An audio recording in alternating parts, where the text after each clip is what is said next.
روح کی بیماریاں اور ان کا علاج. مقام عاشقان حق مرتب شیخ العرب والعجم مجدد زمانہ عارف باللہ حضرت اقدس مولانا شاہ حکیم محمد اختر صاحب دامن برکاتہم. مقام عاشقان حق. یا ایھا الذین آمنوا من یرتد منکم عن دینہ فسوف یأتی اللہ بقوم یحبہم ویحبونہ. اے ایمان والو، جو شخص تم میں سے اپنے دین اسلام سے مرتد ہو جاوے گا، ہم عن قریب ایسی قوم پیدا کریں گے جن سے اللہ تعالی شانہ محبت فرمائیں گے اور وہ اللہ تعالی سے محبت کریں گے. اہل ارتداد اور مرتد لوگوں کے مقابلے میں حق تعالی شانہ نے اہل محبت کا ذکر فرمایا ہے. یہ تقابل دلالت کرتا ہے کہ یہ حضرات ارتداد کی ذلت اور نحوست سے محفوظ ہوں گے، پھر حسن خاتمہ کی نعمت سے مسرور ہونا لازماً ان کے لیے ثابت ہوتا ہے. فائدہ. حضرت حکیم الامت تھانوی رحمۃ اللہ علیہ اسی لیے نصیحت فرماتے ہیں کہ سالکین کو چاہیے کہ اہل محبت کی صحبت اختیار کریں. مولانا رومی رحمۃ اللہ علیہ نے عاشقان حق کے لیے دعا بھی خوب مانگی ہے. آفتاب عاشقاں تابند آباد، آفتاب عاشقاں تابند آباد، بوستان عاشقاں سرسبز باد، بوستان عاشقاں سرسبز باد. اے خدا آپ کے عاشقوں کا سورج ہمیشہ چمکتا رہے اور آپ کے عاشقوں کا باغ ہمیشہ ہرا بھرا رہے. اردو زبان کے چند اشعار بھی اسی مضمون کی تائید کرتے ہیں. لوٹ آئے جتنے فرزانے گئے، تاب منزل صرف دیوانے گئے، مستند رستے وہی مانے گئے جن سے ہو کر تیرے دیوانے گئے. آہ کو نسبت ہے کچھ عشاق سے، آہ کو نسبت ہے کچھ عشاق سے، آہ نکلی اور پہچانے گئے، آہ نکلی اور پہچانے گئے. 3 علامات اہل محبت. اذلۃ علی المؤمنین اعزۃ علی الکافرین یجاہدون فی سبیل اللہ ولا یخافون لومۃ لائم. مضمون ارتداد کے مقابلے میں اپنے عاشقوں کا ذکر فرمانے کے بعد حق تعالی شانہ نے اپنے عاشقوں کی 3 علامات بھی بیان فرما دی تاکہ ان کی شناخت ہو سکے. پہلی علامت اپنے ایمانی بھائیوں کے ساتھ مہربانی اور تواضع اور نہایت خاکساری کے ساتھ ملتے ہیں اور کافروں پر سخت اور مضبوط رہتے ہیں. علمی لطیفہ. حضرت مولانا وسیع اللہ صاحب رحمۃ اللہ علیہ نے فرمایا جب کسی بستی میں ملوک بادشاہ لوگ داخل ہوتے ہیں تو اس بستی کے معزز سرکشوں کو گرفتار کر لیتے ہیں اور ان کو ذلیل کر دیتے ہیں. ارشاد باری تعالی ہے ان الملوک اذا دخلوا قرية افسدوها وجعلوا اعزة اهلها اذلة. تو اسی طرح جس دل کی بستی میں نسبت مع اللہ القا کی جاتی ہے تو حق تعالی جو احکم الحاکمین اور سلطان السلاطین ہے اس دل کے اندر تکبر اور عجب، حسد اور بغض اور انانیت کے تمام سرکشوں کو گرفتار کر کے ذلیل کر دیتے ہیں. پس ہر صاحب نسبت کی اس علامت تواضع سے اس کے صاحب نسبت ہونے کا پتہ چلتا ہے. جو جس قدر قوی نسبت پر فائز ہوتا ہے اتنا ہی قوی فنائیت اور عبدیت کاملہ کا اس میں ظہور ہوتا ہے.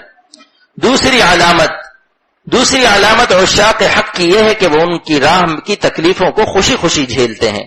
رب السجن احب الی. سورہ یوسف کی آیت اس مجاہدے کی لذت پر دلالت کرتی ہے.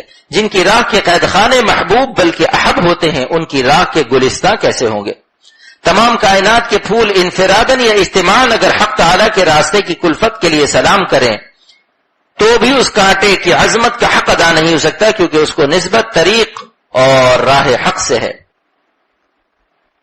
کلفت کا احساس تو تب ہوتا ہے جب الفت نہ ہو، اور یہاں تو محبت منصوص کا ذکر ہے. پھر جس محبت کا آغاز خود حق تعالی شانہ کی طرف سے ہو یحبہم، پھر بتائیے کہ جس سے حق تعالی محبت فرمائیں اس کی حیات کا کیا عالم ہوگا. وَلِمَنْ خَافَ مَقَامَ رَبِّهِ جَنَّتَانِ. ترجمہ ان کے لیے تو 2 جنت ہے. حضرت مولا علی قاری رحمۃ اللہ علیہ فرماتے ہیں وقال بعض العارفین جنۃ فی الدنیا وجنۃ فی العقبہ. ترجمہ اللہ والوں کے لیے ایک جنت دنیا ہی میں عطا ہوتی ہے اور ایک آخرت میں عطا ہوگی. دنیا کی جنت سے مراد حیات طیبہ ہے جس کا ترجمہ حضرت تھانوی رحمۃ اللہ علیہ نے بالطف زندگی سے فرمایا ہے. مرقات کی عبارت حضرت خواجہ عزیز الحسن مجذوب رحمۃ اللہ علیہ کے شعر کی تائید کر رہی ہے جس میں اللہ والوں کی حیات کا نقشہ کھینچا ہے. میں دن رات رہتا ہوں جنت میں گویا، میں دن رات رہتا ہوں جنت میں گویا، میرے باغ دل میں وہ گلکاریاں ہیں، میرے باغ دل میں وہ گلکاریاں ہیں. ان آیات مذکورہ میں پورا دین سمو دیا گیا. چنانچہ ملا علی قاری رحمۃ اللہ علیہ مرقات شرح مشکات میں فرماتے ہیں قال بعض العارفین مدار الدین علی التعظیم لامر اللہ والشفقۃ علی خلق اللہ. ترجمہ بعض عارفین نے فرمایا کہ دین کا مدار 2 باتوں پر ہے. نمبر 1 اللہ تعالیٰ کے احکام کی تعظیم، نمبر 2 مخلوق حق پر شفقت. عاشقان حق کو خداوندی تنبیہ. ذالک فضل اللہ یؤتیہ من یشاء واللہ واسع علیم۔ حق تعالیٰ ارشاد فرماتے ہیں کہ ہمارے محبوب بندے اور محب بندے مسلمانوں پر مہربان اور کافروں پر تیز ہوں گے، اور جہاد کرتے ہوں گے اللہ تعالیٰ کی راہ میں، وہ لوگ کسی کی ملامت کی پرواہ نہ کریں گے۔ ان نعمتوں پر فائز ہونے کے بعد ان کو اپنے اوپر ناز نہ ہونا چاہیے کہ ہماری صفات قابل فخر ہیں۔ ذالک فضل اللہ، یہ اللہ تعالیٰ کا فضل ہے، جس کو چاہے عطا فرما دے، وہ بڑی وسعت والے اور بڑے علم والے ہیں۔ بس ان کو شکر گزار ہونا چاہیے حق تعالیٰ کی عنایت کا، اور اپنے کو عجب اور کبر سے حفاظت کا اہتمام ہونا چاہیے۔ یہ بندے کا کمال نہیں، ان کا انتخاب ہے، جسے چاہے اپنا بنا لے۔